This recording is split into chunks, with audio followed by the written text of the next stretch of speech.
We've got a great show today. We're going to start with back surgery and artificial disc replacement. My guests are Jennifer Tullis and Dr. Richard Geyer. They're with the Texas Back Institute. Welcome to the Jeff Crilley Show. Thank you, Jeff. We're glad to be here. Now, let's start with you, Dr. Geyer. You are one of the co-founders of the Texas Back Institute. That's correct. And also I'm one of the co-directors of the Center for Disc Replacement at the Texas Back Institute. Outstanding. Well, there's been so much in terms of medical breakthroughs just in the last couple decades. Why don't you tell us what's happening with disc replacement? Well, disc replacement is really very analogous to when we had artificial hip and knee replacements. Today, you would rarely go into a doctor and say, I need a hip fusion. They would say, you need a hip replacement or a knee replacement.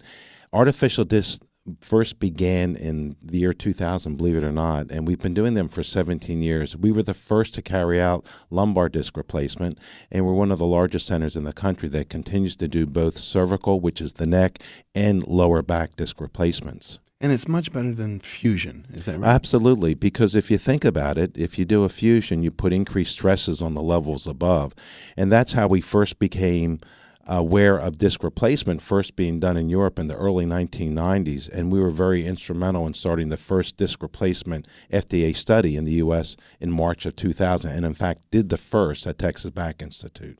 And let's bring in Jennifer, because not only is she with the Texas Back Institute, she's also a former patient. Right, and I'm the director for the Center of Disc Replacement at Texas Health Center for Diagnostic and Surgery. And yes, I'm also an orthopedic certified nurse. And I actually was injured about 10 years ago and was planning to go to med school and found myself injured, needed to have a fusion, and decided to go with artificial disc replacement. And so it kind of changed my career and where I headed, and I'm here today. So. You liked the company so much you decided to dive right in? Yeah, when you're in a position where you're young and you don't want to have surgery, and they impacted me so much. I mean, not only do they educate you, they do what's best for you. Yes. And it really changed the direction of how I felt and what I did. I got passionate about educating patients. I think everybody should understand your options and make decisions from there. So. And one of the things we were talking about off the air is that you really, if you do decide to go this route, you need to go with a specialist, somebody who does this a lot. Yes, Jeff, it's like any other surgery. You need to go to people that do a lot of them, because the more you do, the better you get. And I think it's that way in any field, regardless. And we have done more artificial disc than anybody in the country. We have participated in 15 FDA studies of both cervical artificial disc and lumbar artificial disc. We've been through the learning curve. There's no learning curve for us. We've been through it early on, and we now have done almost 3,000 artificial discs. Wow. When did you do your first? My first was in 2000. That's a long time. Yes. And we're very passionate about it. The frustrating thing is that insurance companies, they give us the story that it's still experimental, but there's so much good data showing the benefits of disc replacement in the lumbar spine that it becomes silly. It's almost a financial decision on their part. In the cervical spine, it's very different. There's about 95% insurance coverage, so we don't have as much problem there. You were telling me off the air that in the old days when it was just fusion, if somebody was bending over, they could start to aggravate the other discs. Sure. Early on when we would do fusions, the therapist would try to have the patient regain normal motion, but we realized that was wrong because we were taking away normal motion segments, thus putting increased stress on the levels adjacent to the fusion. And that's how we became interested in disc replacement, because disc replacement allows normal motion at the adjacent levels. And there's been good long-term studies showing that the need for additional surgery after disc surgery compared to having a fusion, whether in the neck and low back, is about 1/4 to 1/3 less. So it actually is a money-saving operation compared to a fusion. But most importantly, it's the best thing for the patient. So it's not to have to go through further surgery in the future. It seems like the insurance companies would want to care for the patient in the right way. It's less expensive. This would take a whole segment. Okay. I think, unfortunately, it is kind of left up to the consumer to really kind of understand their options.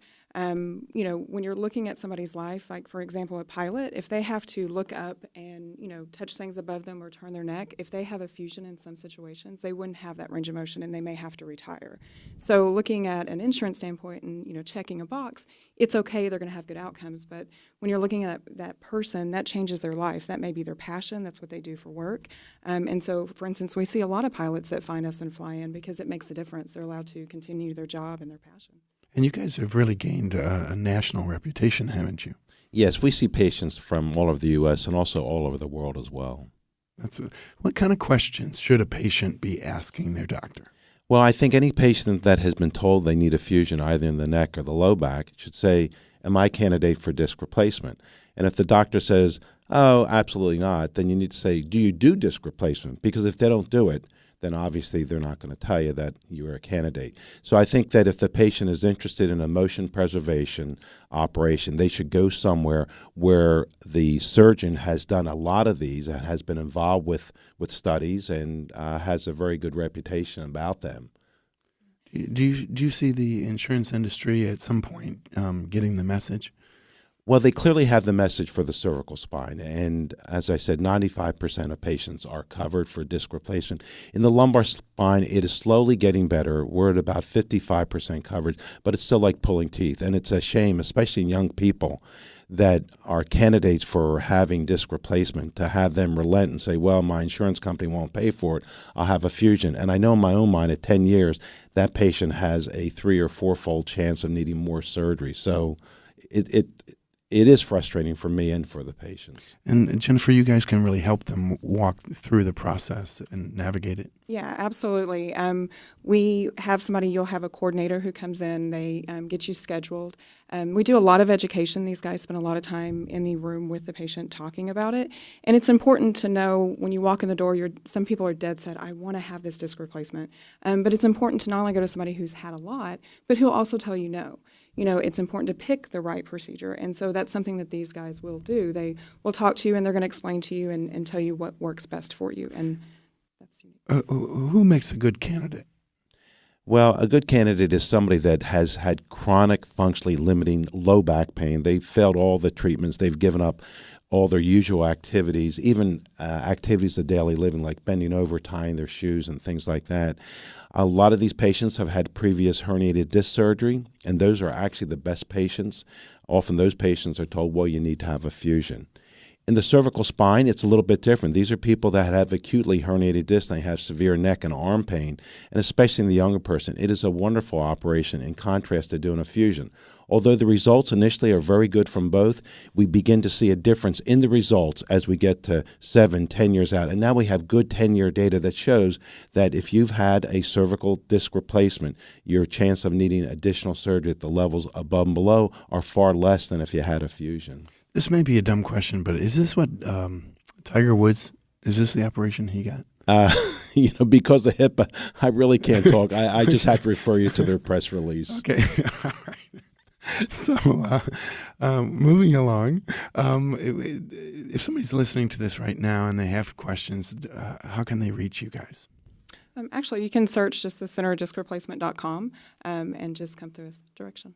So, and when they reach out to you guys, you invite them in for a visit. Would explain, kind of describe the experience. Well, there's actually 2 ways patients get to us. We have an Ask a Doc program. And Jen, you can give them the website for that. But where patients will send their information in, they'll send all their x-rays and everything, and one of us will review it and will determine, and that is a physician will review it, not someone that's trying to sell the business like some other institutions. A physician will review it and then determine whether or not they're a candidate, at least initially, and then we'll bring them in for a visit. If they're locally here, then when they call in, they'll make an appointment with one of the 3 of us, and there's 3 of us, Dr. Ziegler, Dr. Blumenthal, and myself, that do disc replacement. And we'll evaluate them, and we will give them an honest opinion as to whether or not they are or not a candidate for disc replacement. And that's important because these guys see a lot of patients from all over the United States that fly in. And so, they really just want to make sure that you could possibly be a candidate before you take the time to come in. In fact, we've been so good with our selection process that our revision rate of our first 1,700 is only 1%. And that's far less than a fusion revision rate. And the reason that it's even 1%, most of those revisions came early on as we started these various studies, because it was our learning curve as we learned to do the various artificial discs. So we have a very, very good track record. We're very careful, and fortunately, technically, we're very good too. Jennifer, tell me about kind of before and after. How long was the recovery time? So patients can come in, especially if somebody who's flying in, they'll see the physicians, have the surgery. They usually stay 2 or 3 days, and then they'll check with these guys again before they leave. If they're okay, they can go home. It usually takes about 2 weeks. They follow back up with them. And then depending on what you do for a living depends on your level of going back. If you work at a computer or things like that, they're more likely to let you go back first. But, if you're actively lifting things up, you're definitely going to have some restrictions, but you can start to go back to work pretty fast. Well, with the disc replacement, the limitations really are very little. There's just a few limitations, no impact loading, and we don't want them to lean their neck or back in a certain position. But basically, they get back to normal activity starting at 2 weeks. And for patients that are out of town, we do a modified telemedicine visit. They send in their x-rays. We call them on the phone. We review them. And the vast majority of patients never have any postoperative problems, or if they do, we manage them from abroad or from afar, and the patient are very satisfied. Outstanding. Give us the website one more time. You can find Dr. Geyer at thecenterediscreplacement.com or texasback.com. And then the Texas Health, our program is thcds.com/centerediscreplacement.com. So just search center disc replacement. It's a lot of easier. initials, so it's THCDS. Yeah. Perfect. Thank you. We'll have to have you guys back again sometime. This is Thank you, wonderful. Jeff. We enjoyed it. Thank you. You bet. Coming up next, cybersecurity tips from some of the top pros in North Texas. That's just ahead on the Jeff Crilley Show.